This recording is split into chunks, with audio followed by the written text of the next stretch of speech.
So we're live. Thank you so much for joining us today. We have a super exciting panel and super exciting topic.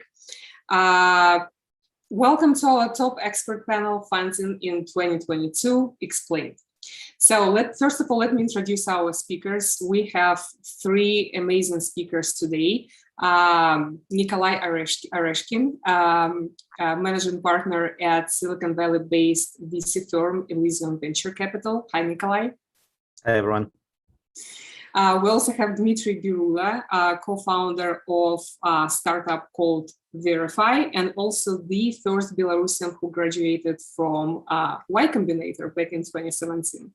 Hi, Dmitry. Hey, everybody.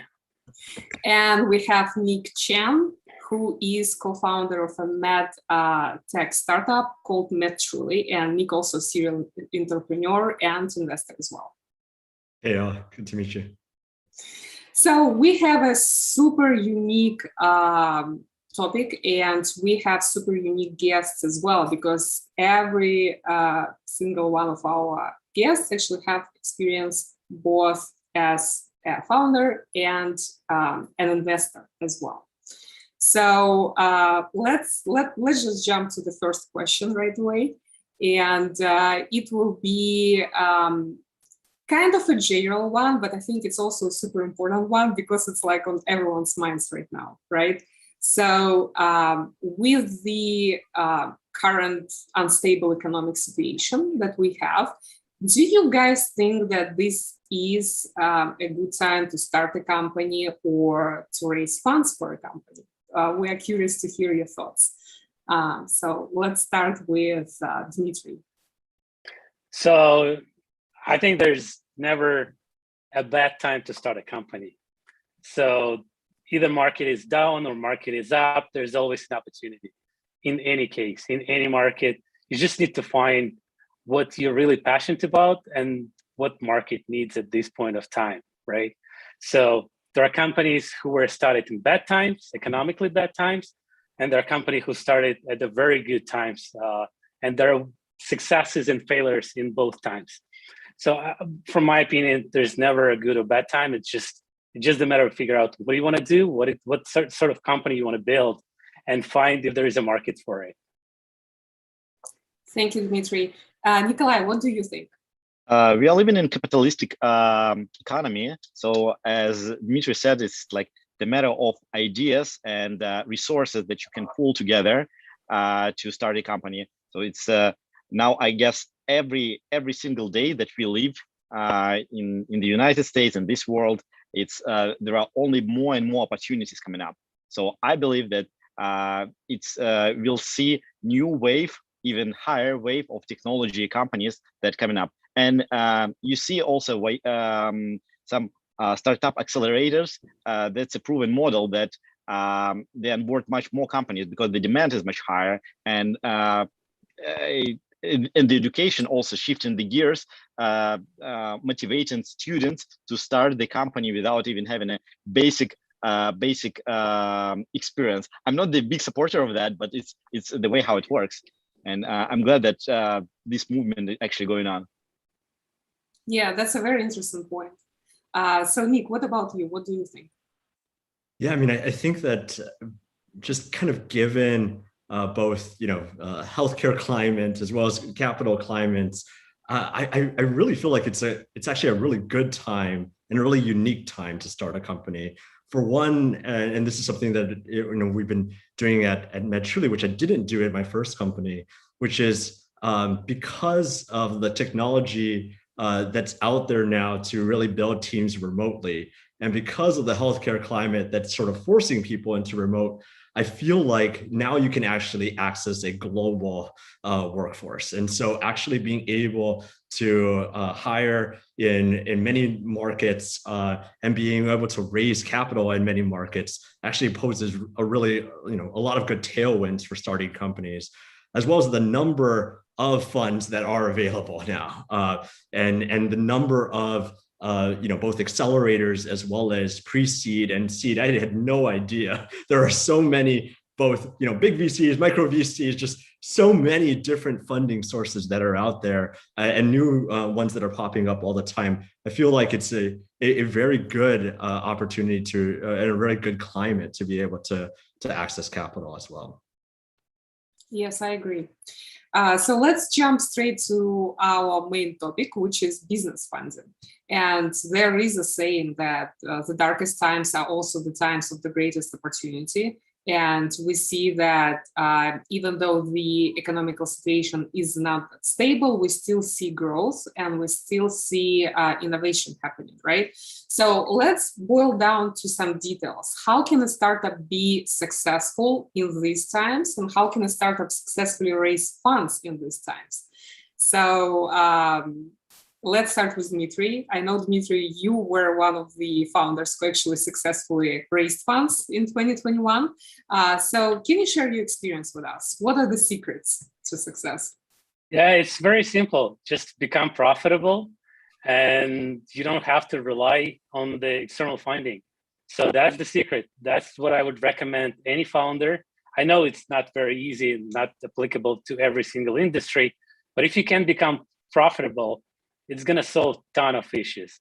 So you won't need to beg for money. So you'll come from the stronger position and you can choose the term sheets that you like, not the one you're forced to take.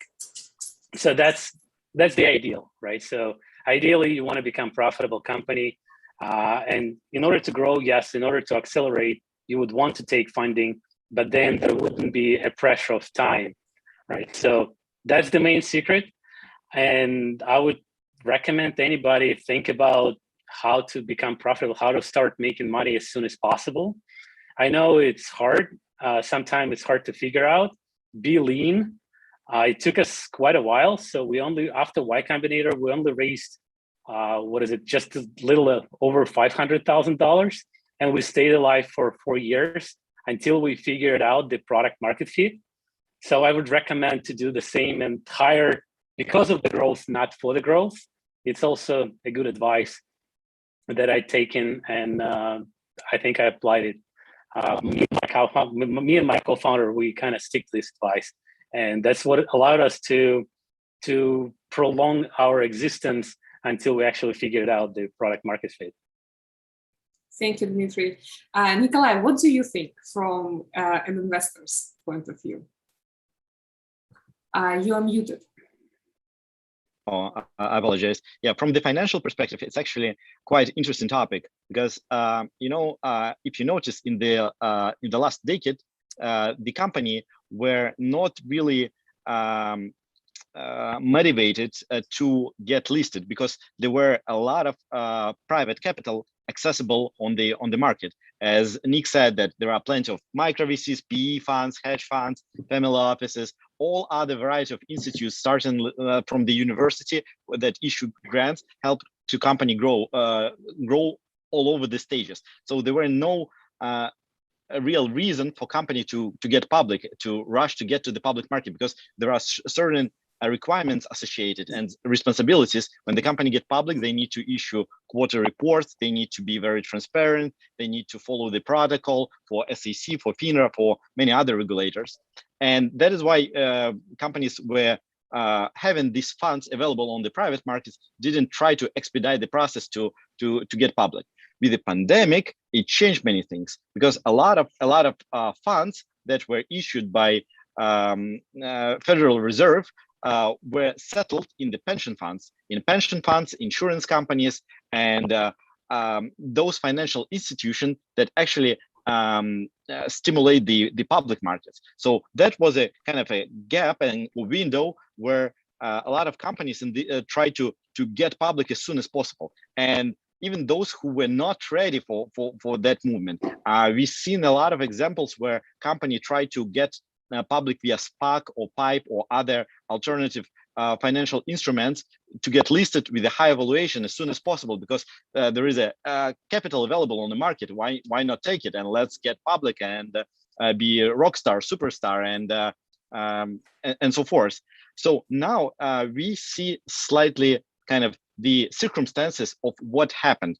A lot of SPAC companies that got listed in 2021 eventually released the lockup, and the stock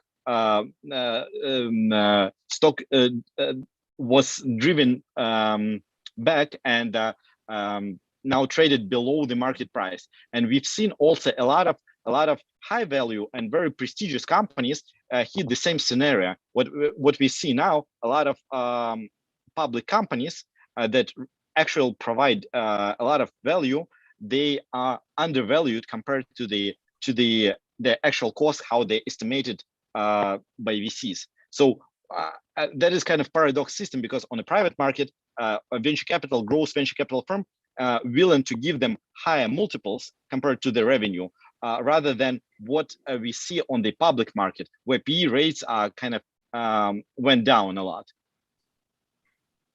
That's also a very interesting point and trend, actually, that we see right now. So what do you think, Nick? Yeah, no, I think these are really great points. I agree with both sides, or in both perspectives. I think Dmitry had a really really good one around uncertain markets and what can you do. I mean, it's always good, I think, at any point in time to figure out how to get to profitability, especially though when it's an uncertain market. It does, I think it is interesting though to also see about what market and your company is in. And are you receiving tailwinds, headwinds? I take, for instance, the first company I had was the Pill Club. It was in the direct-to-consumer healthcare space. And early pandemic, there was a huge tailwind in telemedicine. And I think a lot of companies, immediately either went to try to get to profitability, or try to ride the wave. And I think there's pros and cons to each to doing each of them.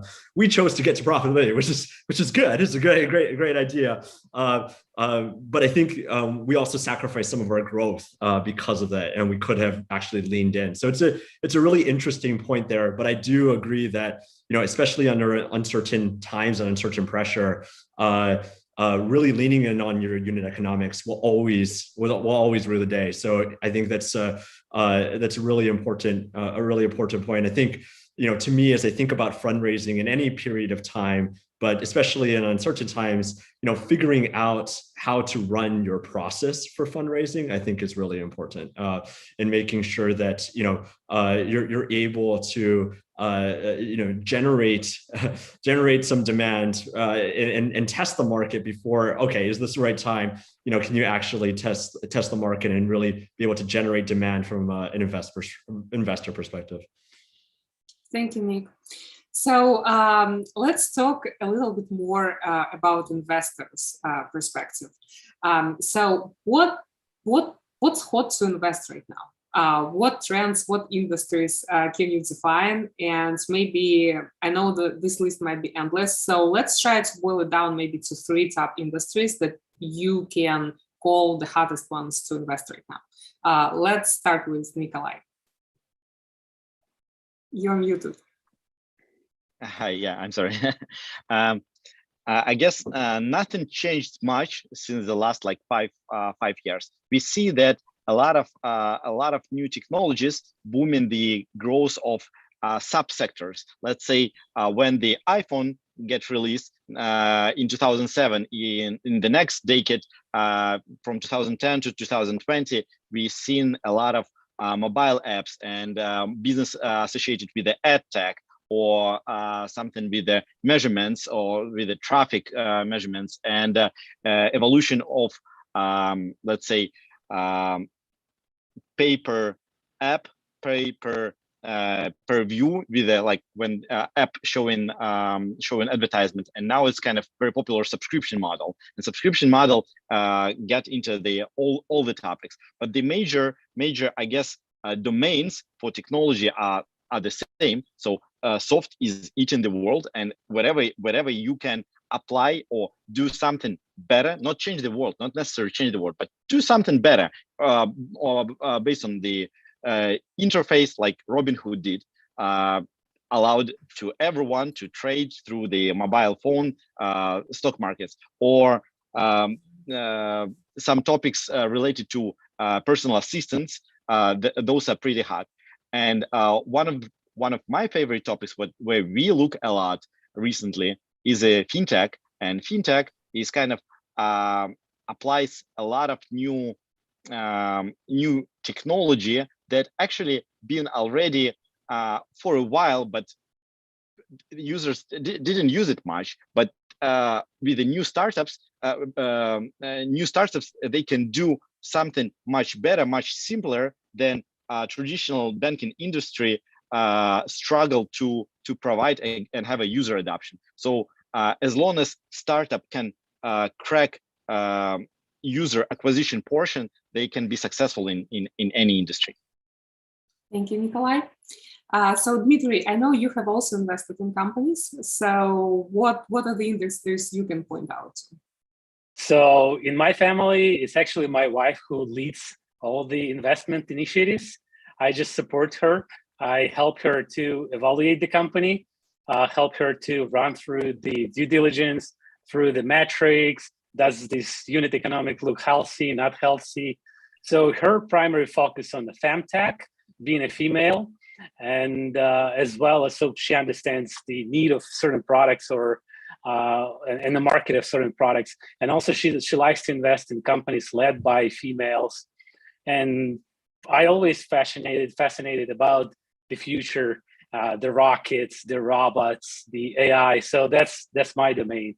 And whenever I see a company from that domain, I get excited pretty quickly, even if when there is no unit economics exist yet, which is kind of goes contradict with how I run my business.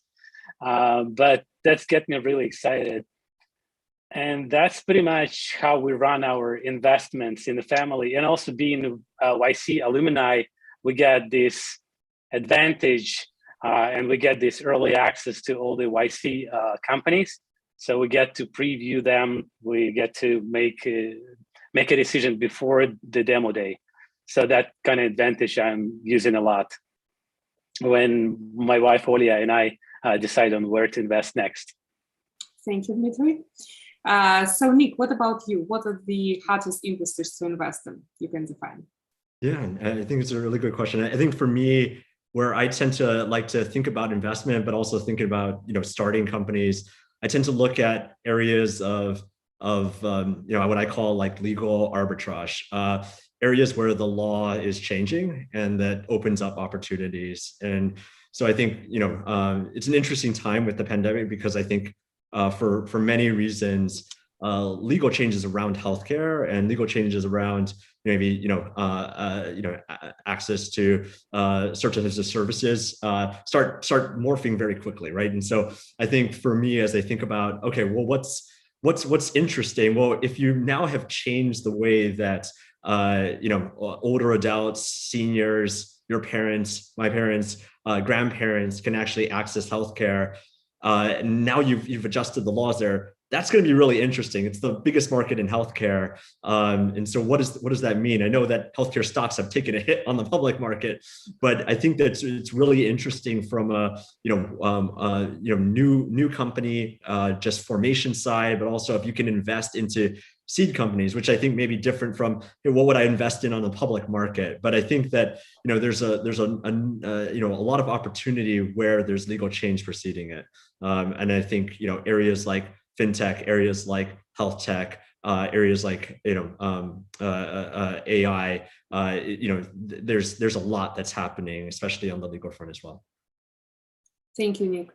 So my first question will be focused on something that we talked about during the previous question, which is an alternative to classical fundraising, which is startup accelerators. So let's take Y Combinator is probably world's most famous one. Historically, it is very competitive. Only about 2% of applicants actually go in and get admitted. So Dmitry, you were the first Belarusian in the world who got graduated from YC, right? Back in 2017. So can you share your experience with us and how can a startup successfully apply there? I don't know if my experience is still relevant. The world has changed so much since 2017. But I'm definitely glad to share my experience. And the fact that I was the first Belarusian that graduated from YC, I only found towards the demo day. I was like, oh, were there any other Belarusians from YC? Because my mind wasn't on the search for like, oh, what other Belarusians were there or what other Ukrainians or anything else. I was all focused on the business. And that's what's good about Y Combinator. It's like your coach, right? So it's like, you go into the gym and you're by yourself, or you go into a gym with a coach. The results will be very different. So if you have somebody by your side who's motivating you, who is tracking your metrics, who is asking you questions, who, whenever you have a problem, they put you in the right spot. They tell you what sort of weights are they appropriate for your type of stage where you're at. And whenever you have that coach that controls you, that gives you the relevant advice and pushes you all the time, I think there's more gain you get out of it, out of this every session. So I think YC is very similar.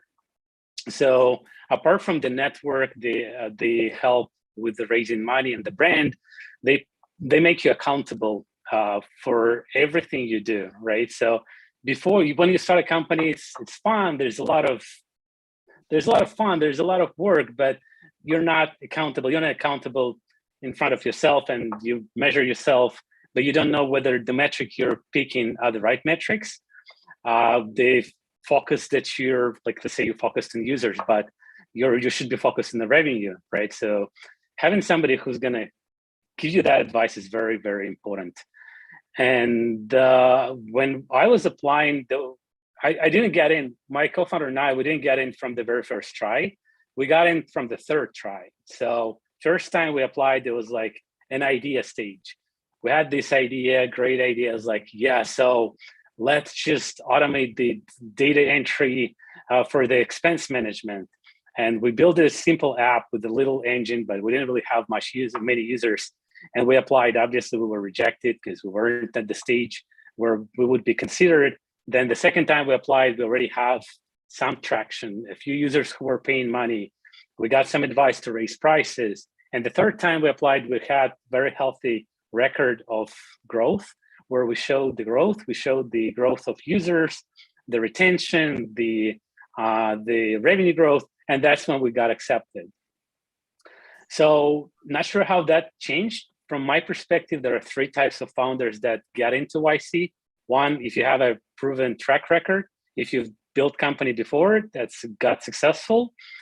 Second, if you're fresh graduated from MIT, Stanford, you get some discount on the traction. And then the third one is regular Joe who doesn't have a proven track record. Then you have to prove with the numbers and metrics. So I guess that might changed or may not. So haven't checked recently. May I ask who were you out of those three types? Look, so not that many people know. I mean, in Silicon Valley, most of people know what Belarus is and where it's located. But the rest of the world, not every state, especially. I don't want to. I don't want to tell where exactly, but there are people who don't know where Belarus is located. And especially my background is Belarusian State University. It doesn't really tell anybody what that is. And I obviously did not have much successful startups prior to this one. So I guess we're the regular Joe. So my co-founder is from Australia, and he had some sort of the startup experience with his previous company, but there weren't any successes that he could put out to be proud of. Got it. Thank you so much for your honest feedback. So I've actually heard a lot of good things about YC, but were there anything, I wouldn't say bad, but anything where they could improve, in your opinion? So I guess every company has to decide for themselves. And I don't know if you guys were following the recent threads on Twitter. There was a lot of hate given to YC. And so I'm opposite to that. So there was a founder who who put a lot of crap about YC. So not that I agree with this guy. And if you're interested, you can easily find it. I would not find it a single point why, like a single thought why I wouldn't go to YC. Just to give you an example, Parker Conrad, the founder of Rippling, he was with us in the same batch, right? And this was his second company. The first company, as you may know, was Zenefits. And then that also went through Y Combinator. So he was the second Y Combinator founder. So given his track record, I'm pretty sure he could have gone and raised a lot of money without YC, but he chosen that route. There are obvious cons and pros to it, especially when you already have access to funds and everything else. But that just proves that there are a lot of benefits going for YC, even the second time. Thank you, Dmitry. Dmitry, with all due respect, I completely disagree with you. I want to try to play devil advocate. You know, maybe back in 2017, YC was amazing. You know, it's like you've seen a lot of successful companies graduated like since 2010 till 2020, but you see that the batches and the number of people applying to YC are growing exponentially, and the acceptance rate also growing exponentially, and the funds available for YC also growing exponentially. So they cannot keep the bar. It's quite hard for companies to get in. It's quite hard to companies after the graduation to raise funds, because now let's say the recent batch was 400 companies. You know, like typically on average, we invest like 2 to 5 companies per batch. Like in 2020, when the pandemic started, we invested like, I think 13 or 15 companies in one batch, because there were like massive amount of companies, like 200 companies. And in the recent batch, we had 80 calls with the startup founders, and we did zero investments, because first of all, they were all bullish on the valuation. Secondly, there were no enough time to screen everything. Third reason, I've spoke to all my friends in the funds, the very notable funds, tier 1 funds based on Sandhill Road, and a lot of named VC funds nowadays decided to skip it. Like, just it's not gonna work this way, because it's very, very hard to validate. I still agree that YC still is an amazing place to go, especially for those who do not have experience on the United States. If you're an international founder, even if you are successful, but if you come into Silicon Valley, you want to kind of start over, and you try to get familiar and you need to get some advices and friends and some mentors. And at this point, it will be huge of help. And that is what we see in YC these days also, because a lot of international companies, Fintech, new Robinhood in India, or like a payment processor for Nigeria, and so forth. Great development markets, terrific. But what to do with it in Silicon Valley? If you are a Silicon Valley based founder, and if you have access already to all the resources, you can do it a lot of things on your own. If it would be a batch where like in 2017, where there were 20 companies and 15 out of 20 were great, and you want to talk to every one of them, and now it's like 400 companies, you don't even know what to start with. Thank you, Nikolai. Actually, my next question will be based on what we just discussed, because obviously the pandemic has changed the way we do business a lot.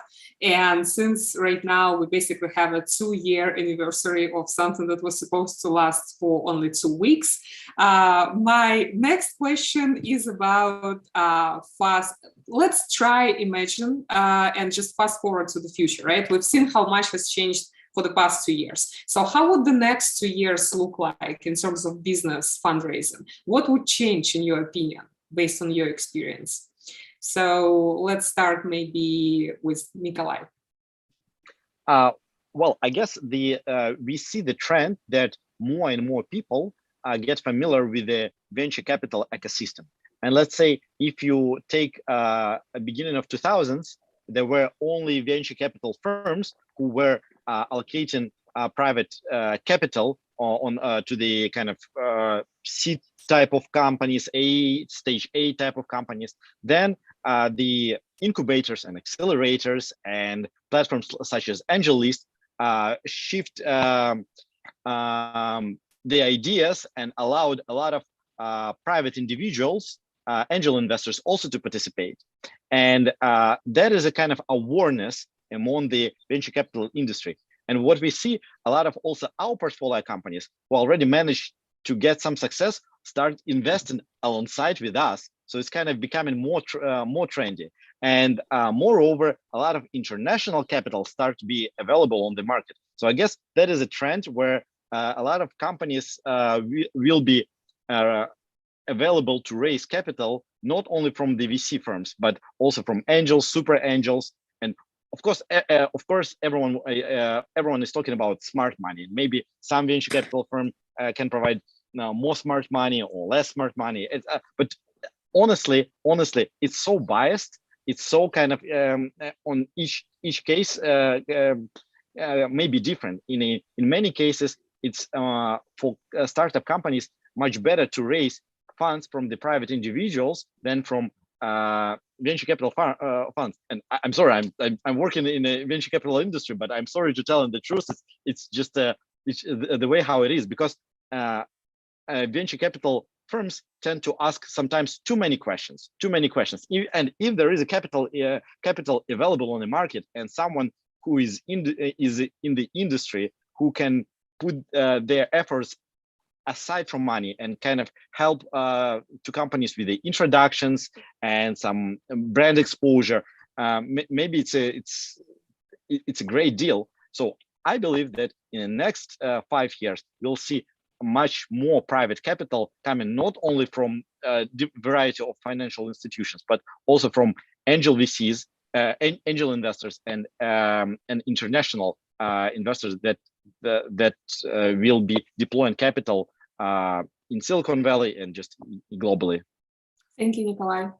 Nick, so what's your opinion? How will the landscape change in another 2 years from now? Yeah, another great question. I agree with Nikolai that I do think that you'll see a lot more angels, super angels really getting involved in investing. I think all of us are doing some amount of like angel investing, and you'll see that more and more. And founders, I think, really appreciate, and I think it's a good signal when you can raise from successful founders in that space.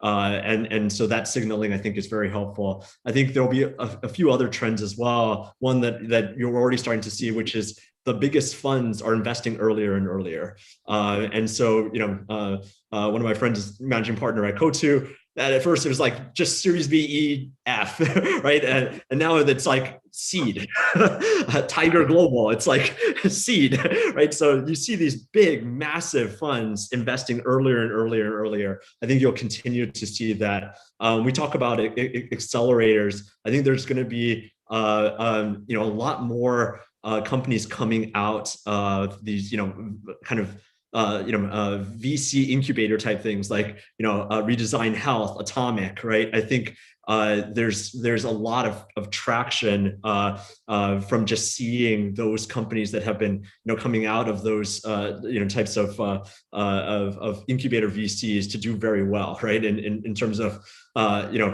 being able to raise capital quickly and get that support and that network. So, they can land B2B contracts in healthcare, insurance contracts very fast and generate a lot of value quickly. So I think all of those will continue to persist and deepen. Thank you, Nick. So Dmitry, what do you think? What's going to change? Yeah, so as we see the turbulence on the public market and a lot of companies get penalized for not making money, I think that's going to go down to a startups level. So it's going to waterfall down, and the companies who make money will be able to sustain the multiple they're having today. So all these healthy companies will still be able to be able to get good multipliers on the next rounds. But the companies who are still not making money, who are still figuring things out, they will be penalized, and the multiples won't be as good as they were, let's say, 1-2 years ago. That's how I see it. And obviously, I agree with Nick and Nikolai that with a raise, with a lot of money coming from founders or like international money, the Tiger Global showed us a lot in the last couple of years how it can change the funding in Silicon Valley and in the world itself. So we're going to see more of this coming. Thank you, Dmitry. So my next question is about types of fundraising, because obviously there are just multitudes and multitudes of fundraising ways available, right? We have small angel investors, we have super angels, we have VC firms, we have crowdsourcing, we have startup accelerators. So if we compare just two of those types, let's say small angel investors and corporate VC firms, what would you recommend to do to a small startup who is just starting out, and let's say they want to raise funds? Who they should turn to? Should they go to a small angel investor, or should they try out VC firm, given the current circumstances and the fact that VC firms do get into early stages as well? So I'm curious to hear your opinions. Nikolai, let's start with you. Yeah, I'd say it depends on the stage. If it is kind of completely idea stage and just like two graduates from UC Berkeley or Stanford with a certain experience in in Google or Facebook on a managerial positions, I don't think there'll be any problems to raise capital. If they have like a certain experience, I believe that majority of venture capital firms would like to meet with them based on the experience. If it is a kind of no-name guys who never done business before, they may have some kind of have some difficulties in raising capital, and the strategy may be completely different. If it is kind of spin-off of the university provides first grants and they have internal programs that maybe a good way to start business. If it is kind of international startup, let's say somewhere from Eastern Europe, where the labor for technical engineering team is quite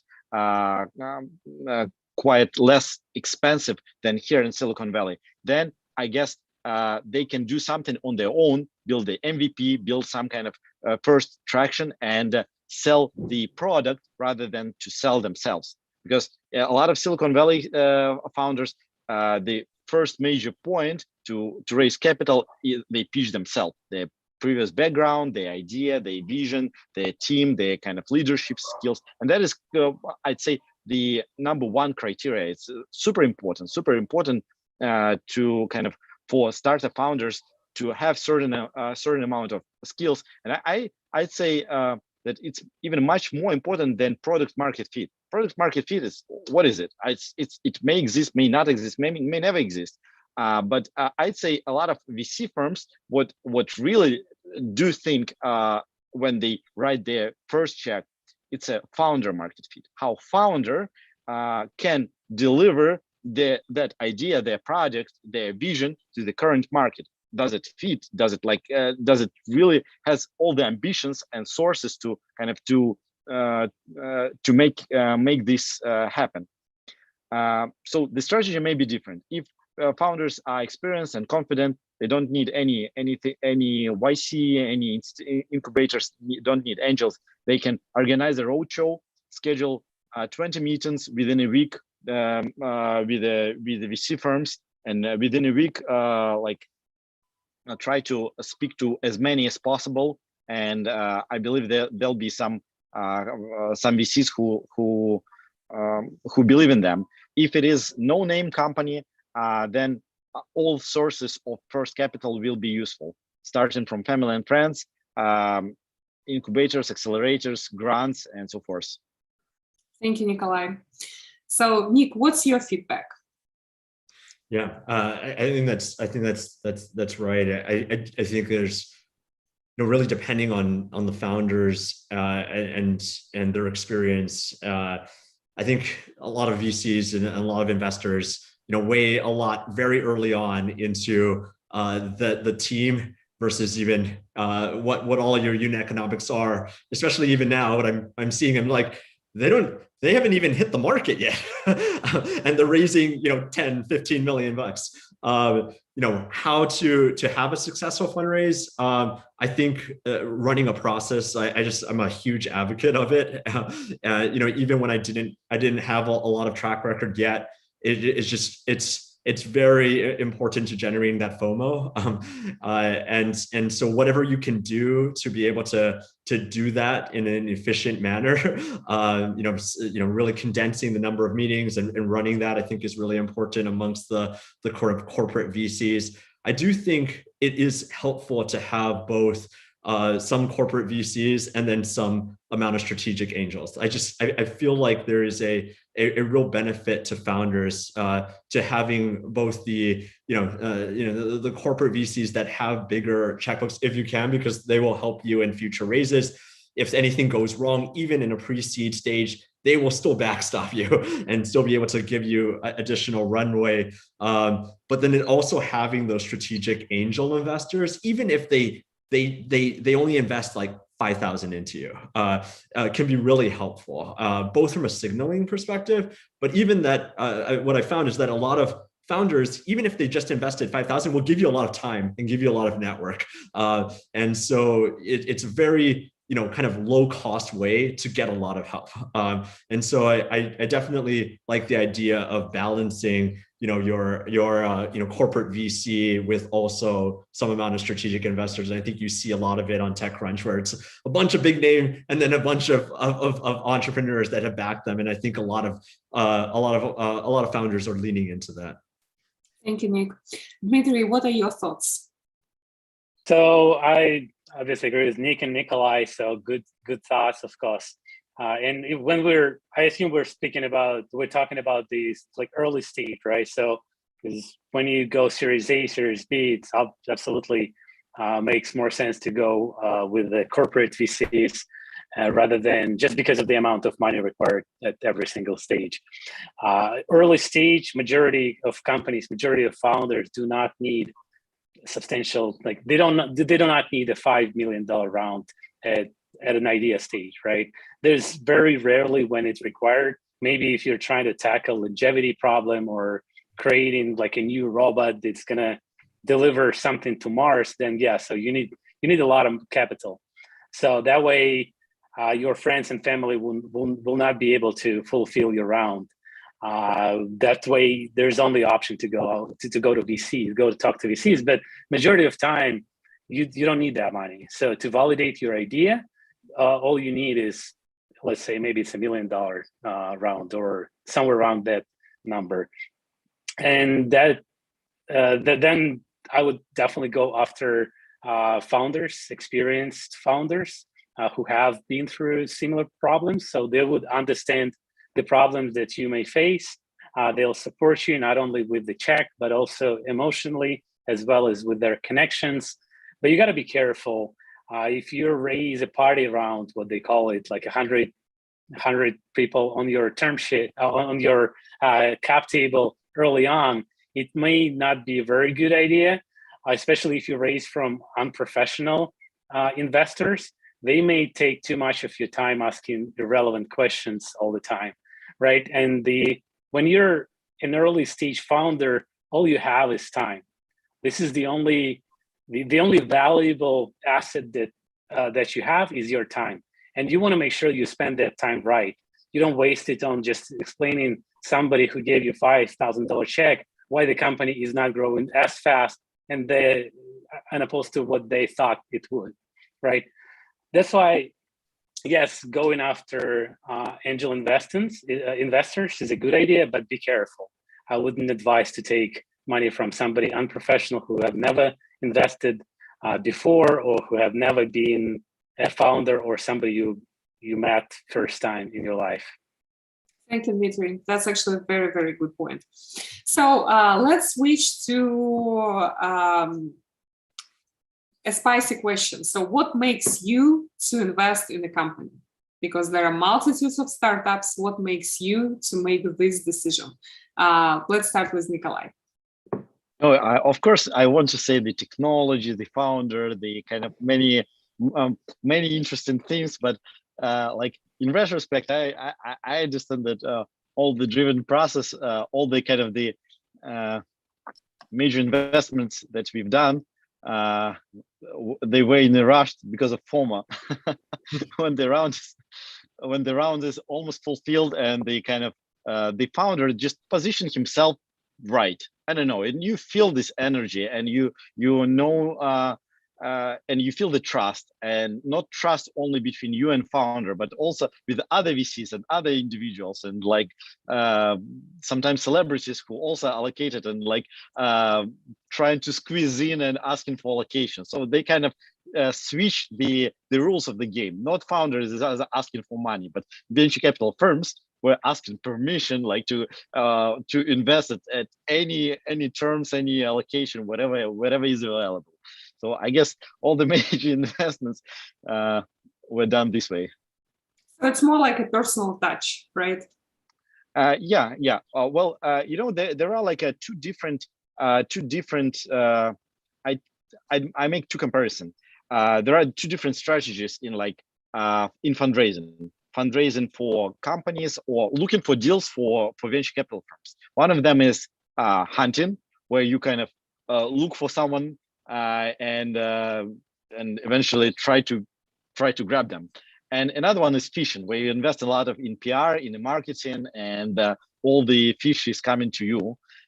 So I guess in our fund strategy, we've done more hunting, like just in general. So we look for the deals on our own, and majority of the deals that we invested, they were not coming to us just randomly. We were like searching for some specific industries, deals, hot topics, founders, and so forth. While in a startup world, it's the same process of fundraising. They can either invest a lot of in PR, make a buzz a lot of in community, and this fishing strategy may work very well. Or another way, if you need some specific fund, you can ask for an intro of some of the existing portfolio companies who can recommend, and to build relationship for startup founder to build relationship with another founder of a company much easier than to kind of approach the VC directly. So I guess that is a trick that been used for a while but still works. Thank you, Nikolai. So Nick, what's your feedback? Yeah, so I think Dmitry had a good point there, where when you're starting a company and you're a founder, your number one commodity, your number one asset is your time. And right now, not a professional investor, professional founder. And so if I'm going to commit time, it's time that I really want to spend with someone, right? And so when I look at seed investments, it's for companies that I feel like, one, I can contribute and actually add something to them. I think they would listen to kind of the feedback and advice that I have, or I really want to learn about that space. And so I want to get in there so I can really see underneath the hood and see like how they're thinking about the market. So, okay, maybe I can apply that. So I think right now a lot of my investments have been sort of strategic for myself in terms of areas that I think I can help because I know and I have a unique experience there, or I really want to learn about that and I don't have as much experience there. And this way I can actually get that information. That's a good point. So Dmitry, what about you? How do you invest? Yeah, so I totally agree with Nick. How like whenever, as I mentioned, in our family, Olia, my wife, is the leading this initiative, but I help her a lot. And so whenever I see something fascinating and something that I want to learn more about, I get easily excited, right? So whenever I see some robotics, some AI stuff, I get easily excited. I want to learn more about it.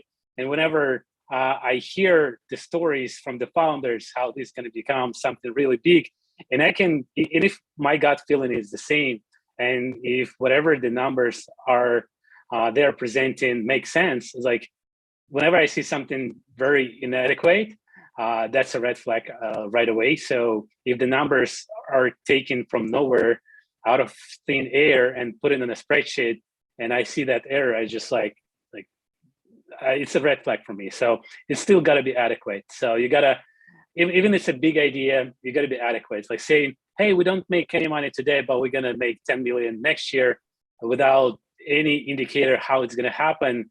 So that's a big red flag for me right away.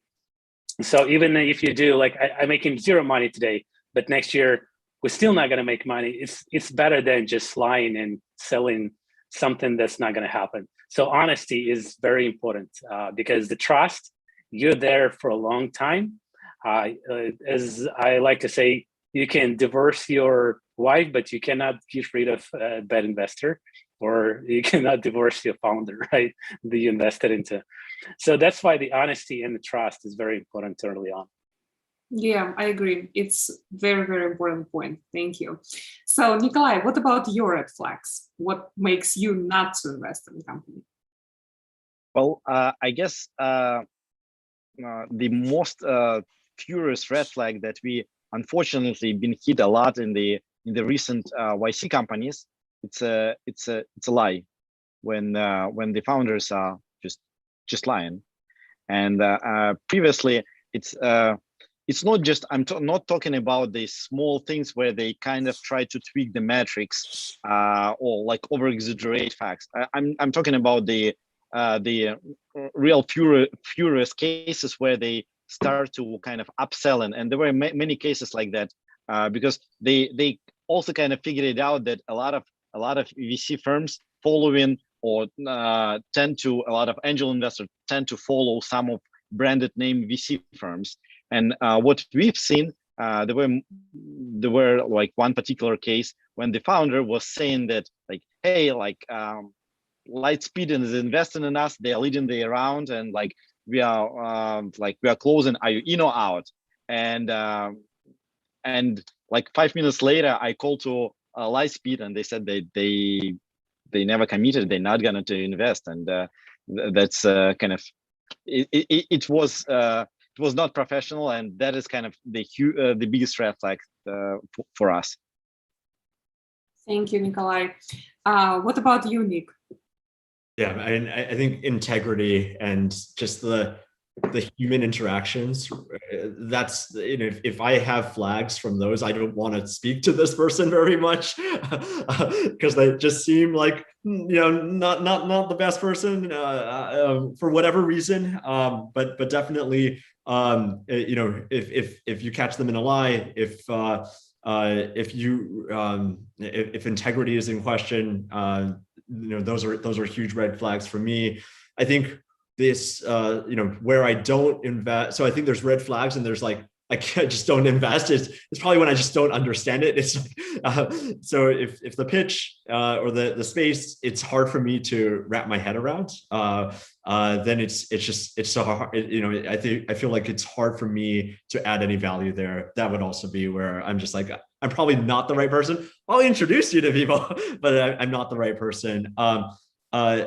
Back channeling, I think, is really important. That's both for taking money from someone, but also investing into someone. So I tend to back channel, and if there's something that happens or comes up through those back channels that you know, just feels, you know, not right. You know, again, integrity issues, big ones. How they treat people, how they treat employees. Those are all things that, you know, I try as much as I can to kind of get out, but you know, those are the flags that I'll look at. Thank you, Nick. So my next question is about practical advice. So let's say there's an early stage startup that does not have a lot of connections, and they want to raise funds in order to grow. So what would you recommend them to do? What are the next steps they can do to raise funds successfully? Let's start with Nikolai. Well, there are actually, you know, if there'd be like a 1990 where there like no internet, no kind of conferences, nothing going on. Now it's kind of we live in the era of social networks. like starting from professional to just regular chat groups, communities. They're like everywhere, meetup groups, events, Eventbrites. Yeah, obviously pandemic made a little bit more complicated to participate in the conferences, but on the opposite side, a lot of people who are actually in the business, they communicate a lot through messengers, through emails, through social networks, through so many other ways. And I guess it's much easier now to make friends or get some business contacts online, never as before. And it's interesting that you can find pretty much any contact through like 2 to 3 steps. So whatever who is in your network may introduce you to someone who can introduce you to the right guy. So I guess the strategy is very simple. First, for startup founders, they need to identify who they want to work with together. They need to do homework. They need to kind of figure it out. Who is like active investor in among the angels? Who is like actually have capital to deploy from the venture capital firms? Who are like better fit for you, and then ask a way to get closer to this person. And one of the simplest way to get to know this person is to, if he's an active investor, he probably has some portfolio companies, and reach out to one of the portfolio companies, and like start asking for advice, start asking for, or offer maybe some other help, and build relationship with the portfolio company first, and then ask for introduction to the end investor. Thank you, Nikolai. What about you, Nick? Yeah, it's a good question. I think Nikolai's right in that there's a lot more communities now, and there's a lot more investors now across the board. And so being able to have the the courage to just start getting out there, and I was a very big introvert when I first started, so it was hard, but like being able to go and join the chat groups to talk with founders in that space. So I feel like a lot of the spaces, there's a lot of companies that maybe are tangential. They may have come before. They may be potential clients of yours. I just cold email or cold LinkedIn message them, and this was like 7 years ago, and I was just like, hey, this is it's not even healthcare, but they're doing subscription business. I was doing a subscription business. I would like just message the CEO. I was like, hey, I'm doing this business. Do you want to just like grab coffee or now chat on Zoom or something like? And if I get those messages, and I still do, I'll just spend some time. And whether I invest or not, it's great to build network.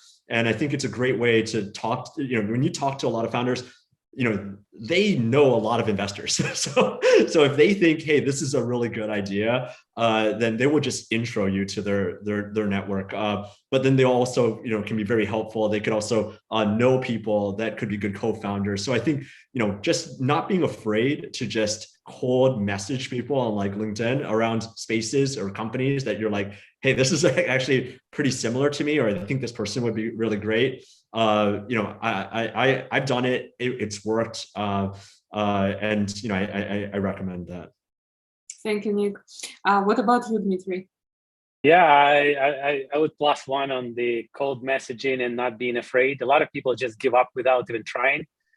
They're like, oh, why would I message somebody? They never met me. They probably never going to respond to me. It's not true. So you would be surprised. You definitely will be surprised how many people are there ready to help and open to help. Just be mindful of their time. If somebody messages me, hey, would you mind taking 30 minutes break and have a coffee with me? I would probably say no right away. Just be mindful. Describe what sort of problem you want to solve, what sort of problem I can help you to solve. And if I relate to that, I'll be able to spend 15 and 30 minutes of my time to help you out. But if I don't know what is it for, I'm probably going to say no right away because you haven't done your homework.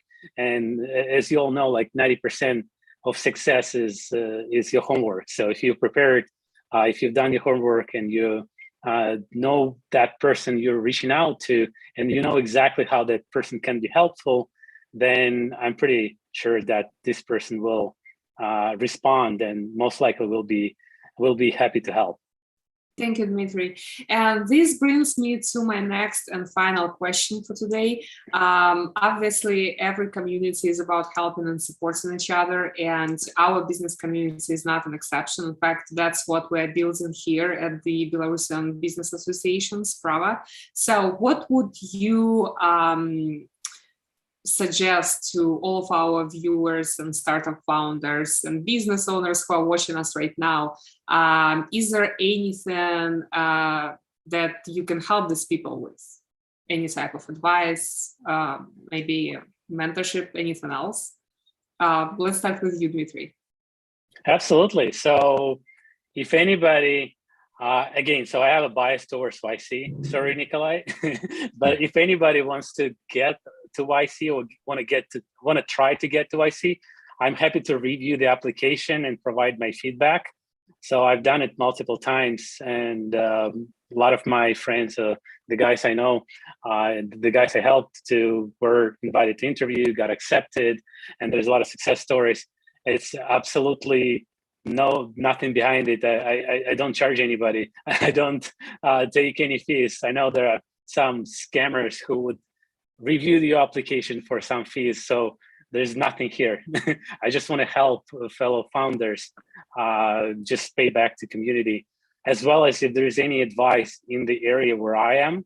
Like my company is in AI space. We do a lot of document data processing. If there's any advice I can provide, or any way I can help you with the connecting to maybe our investors or maybe to somebody I know in Silicon Valley, reach out. So either on LinkedIn or, yeah, probably LinkedIn would be the best tool to reach out. Thank you, Dmitry. It's very, very valuable because I think advice is something that a lot of startup founders, especially at the early stage, are missing. So this is super valuable. What about you, Nick? Yeah, absolutely. My space is very much healthcare. So if folks have healthcare companies or healthcare interests, definitely reach out to me. On the fundraising side, I've raised, at Pill Club through, what was it, Series B2, gone through probably about 100 million in raise. I've run a lot of process. So I think the area that I can probably help people out the most is running a process. I think to Nikolai's point around how do you get VCs to want to put money into you and generate that FOMO? It's something that can be learned. I definitely did not start there, but it is really helpful if you can actually be able to do that as a founder. And so if you want to learn how to, how I've run it and how, I've been taught to do it and how others have done it, again, I'm glad to give advice on that side. If you particularly have, something in healthcare, then I can probably give some substantive feedback on your idea. Any other space, I would probably be a lot less helpful, but LinkedIn works best for me. So absolutely. And I'm happy to help. Thank you, Nick. What about you, Nikolai? Yeah, also always happy to help. Feel free to reach out to me, LinkedIn, Facebook. If there is a company that already kind of in the fundraising stage, happy to review, happy to give some advice, or just give an honest opinion of why we invest or not invest, or what type of things can be improved. Thank you, Nikolai. Knowledge is power. So advice and knowledge, those are, I would say, the core points of business success. So thank you so much for participating at our expert panel today. It was a super fun and exciting experience. I'm sure we're going to have many more of these in the future. I also want to thank all of our viewers who have been watching our live stream online. I know it's not an easy task to do in the middle of a work birthday, and I'm sure a lot of people will also watch it afterwards. It was impossible to cover all the questions during just 1 hour, but if there are any questions that we did not cover and these issues are important to you, please make sure to leave your question in the comment under this video, and we'll make sure to get back to you and help, because this is what business community is all about. Please make sure to subscribe to our YouTube channel as well as other channels. We are on Telegram, LinkedIn, Facebook. Just stay tuned for updates. We're going to have more events in the future. And thanks again for watching. Thanks again to all of our experts for participating. And we'll see you again soon.